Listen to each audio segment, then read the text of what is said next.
अस्सलाम वालेकुम दोस्तों पिछले कई दिनों से इंटरनेट पर दो ही चीजें वायरल हो रही हैं। एक तो फ्रांस में दंगे और दूसरा स्वीडन में कुरान पाक की बेहुरमती करना। आप सब ने इन दोनों वाक़ियों की वीडियो सोशल मीडिया पर जरूर देखी होगी। कुछ दिनों पहले स्वीडन में एक दिलखराश वाक़या पेश आया जिसमें एक आदमी कुरान पाक की बेहुरमती कर रहा है। उस आदमी ने तौबा नऊज़ बिल्लाह कुरान को फाड़ा और बाद में उसको जलाया। आपके इल्म में ये बात होनी चाहिए कि ये वाकया अचानक पेश नहीं आया, बल्कि इस आदमी ने पहले कोर्ट से इजाजत मांगी। स्वीडन की हुकूमत ने इसे मुकम्मल तौर पर इजाजत दे दी और यहाँ तक कि उसे सिक्योरिटी भी फराहम की गई ताकि कोई इंसान इसे नुकसान न पहुँचा सके। कोर्ट से इजाज़त तलब करने के बाद इसने बकरा ईद वाले दिन स्टॉकहोम की एक सबसे बड़ी मस्जिद के बाहर कुरान पाक को जलाया। जैसे ही लोग नमाज पढ़ के बाहर आए तो इस आदमी ने कुरान पाक की बेहुरमती करना शुरू कर दी।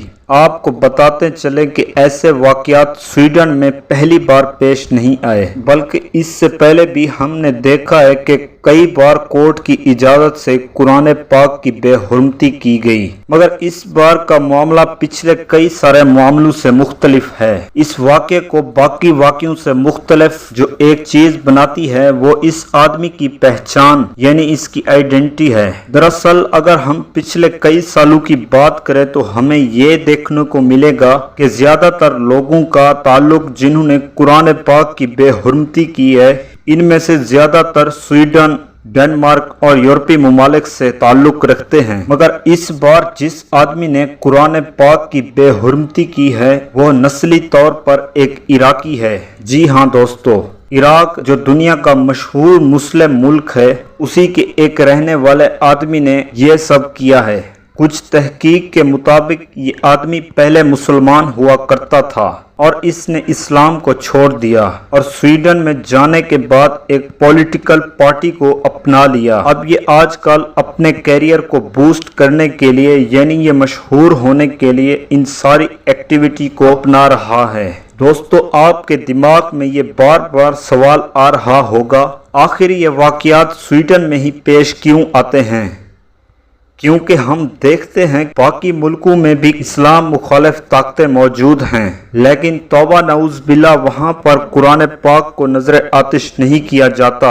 लेकिन स्वीडन में ये वाक़यात बार बार पेश आ रहे हैं। इसके पीछे कई वजूहात हो सकती हैं। पहली वजह तो ये है कि हम मीडिया पर रोज ही सुनते आ रहे हैं दुनिया में इस्लाम तेजी से फैल रहा है और ख़ास तौर पर तो यूरोप में बड़ी तेजी से फैल रहा है और हर साल हजारों आदमी इस्लाम से मुतासिर होकर इस्लाम में दाखिल हो रहे हैं। मुसलमानों की एक बहुत बड़ी तादाद यूरोप में पहुंच चुकी है और वहां की पॉलिटिक्स में भी मुसलमान दाखिल हो चुके हैं। तो अब वहां की हुकूमत को ये फिक्र लाहक हो चुकी है, अगर हम हाथ पर हाथ रखे बैठे रहेंगे तो हमारा मुल्क एक मुस्लिम मुल्क बन जाएगा। मिसाल के तौर पर अगर इटली की बात की जाए तो वहां पर एक ऐसी पॉलिटिकल पार्टी बनाई गई है जिसमें वो बाहर से आए लोगों के खिलाफ कैंपेन्स चलाती रहती है। कुछ दिनों पहले स्वीडन के एक आदमी जिसका नाम जिप्स वालेदान था, इस मलऊन आदमी ने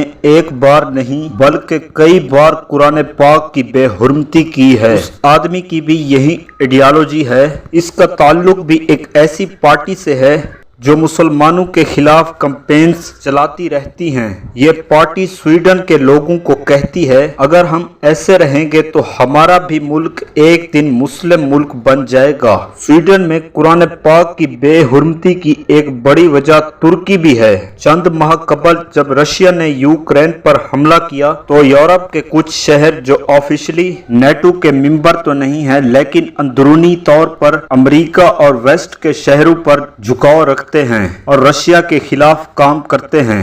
और अब इन लोगों को भी घबराहट होने लगी है कि रशिया यूक्रेन पर हमला कर सकता है तो कभी भी हमारे ऊपर भी हमला कर सकता है। इसलिए इन्होंने ख्वाहिश की है कि वो नेटो को ज्वाइन करना चाहते हैं। स्वीडन जो बिल्कुल नेटो ज्वाइन करने ही वाला था, मगर नेटो और स्वीडन के दरमियान तुर्की की एंट्री हुई और तुर्की नेटो और स्वीडन के दरमियान दीवार बन गया। दरअसल दोस्तों, तुर्की खुद नेटो ग्रुप का मेंबर है। नेटो ग्रुप का एक असूल है कि सारे मेंबर इस बात पर राजी ना हो जाएं कि इस मुल्क को एंट्री देनी चाहिए या नहीं, तब तक कोई भी मुल्क इस ग्रुप में दाखिल नहीं हो सकता। सारे मुल्क राजी थे, लेकिन तुर्की इससे नाखुश था। हालांकि तुर्की की स्वीडन को एंट्री ना देने की उनकी अपनी पर्सनल वजह थी। उनके कुछ अपने झगड़े और जाती मामलात थे, मगर तुर्की के इस कदम से जब स्वीडन का गुस्सा बढ़ने लगा तो वहां के कुछ लोगों ने तुर्की की बजाय इस्लाम से दुश्मनी कर ली। और हद तो तब पार हो गई जब स्वीडन ने तुर्किश एम्बेसी के सामने हमारी अजीम किताब कुरान पाक को नाउज बिल्ला जला डाला। और अब बात करते हैं तो कुछ दिन पहले ये कुरान पाक की जो बेहुरमती की गई तो दुनिया के बाकी मुस्लिम ममालिक का क्या रिएक्शन रहा। सबसे पहले अफ्रीका के एक शहर मोरक्को की तरफ से एक हार्ड फैसला किया गया। मोरक्को ने वहां का जो सफीर था, राजदूत को अपने बोरिया बिस्तर समेत वापस भेज दिया। और दुनिया को सबसे ज्यादा हैरानी रशिया के स्टैंड से हुई थी। हम जानते हैं कि रशिया एक इस्लामी मुल्क नहीं है, फिर भी इसने कड़ा रिएक्शन लिया। रशिया की एक पार्लियामेंट में इस अमल के खिलाफ बिल पास किया गया। रशिया की एक पार्लियामेंट में जो इस अमल के खिलाफ प्रेस किया गया था, यानी कि पूरी दुनिया को ये पैगाम दिया कि वो स्वीडन की इस नापाक हरकत से बहुत ज्यादा नाराज है। आपको याद होगा कि कुछ दिन पहले ही प्यूटन की तरफ से यह बयान दिया गया, अगर कोई भी शख्स कुरान पाक की बेअदबी करता है तो उसे कानून की तरफ से सख्त सजा दी जाएगी। और साथ ही प्यूटन ने ईद उल अजहा के मौका पर दागिस्तान के एक इलाके की मशहूर मस्जिद का विजिट भी किया और वहां के इमाम साहब से कुरान पाक बतौर हदिया कबूल किया। जब प्यूटन को कुरान पाक दिया तो उसने बड़े ही अदब के साथ इसे कबूल किया और इसको अपने ऑफिस में रखवाने का वादा भी किया। मुस्लिम ममालिक में तुर्की ने भी एक हार्ड स्टैंड लिया है। तुर्की भी स्वीडन के इस मामले को क्रिटिसाइज कर रहा है और साथ ही ये इशारा दे रहा है कि स्वीडन कुछ भी कर ले, लेकिन स्वीडन की नेटो में एंट्री नहीं होने वाली। और अब सब लोगों की नजरें 11 और 12 तारीख को नेटो के समिट प्रेस पर हैं। स्वीडन को ये उम्मीद थी कि तुर्की इस बार राजी हो जाएगा और इसे नेटो में एंट्री मिल जाएगी। अब स्वीडन को भी लग रहा है कि वो अब नेटो में शामिल नहीं हो पाएगा। इराक ने भी इस मामले पर कंडेम किया, बल्कि साथ ही साथ प्रोटेस्ट भी किए।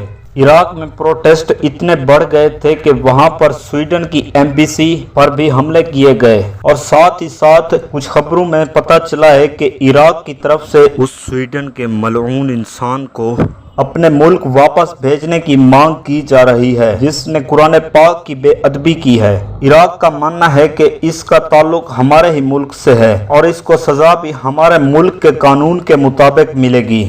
दोस्तों, हमारी ये वीडियो बस यहीं तक थी। मिलते हैं अगले किसी वीडियो में, तब तक के लिए दीजिए इजाज़त। अपना ढेर सारा ख्याल रखिएगा। अल्लाह हाफिज़।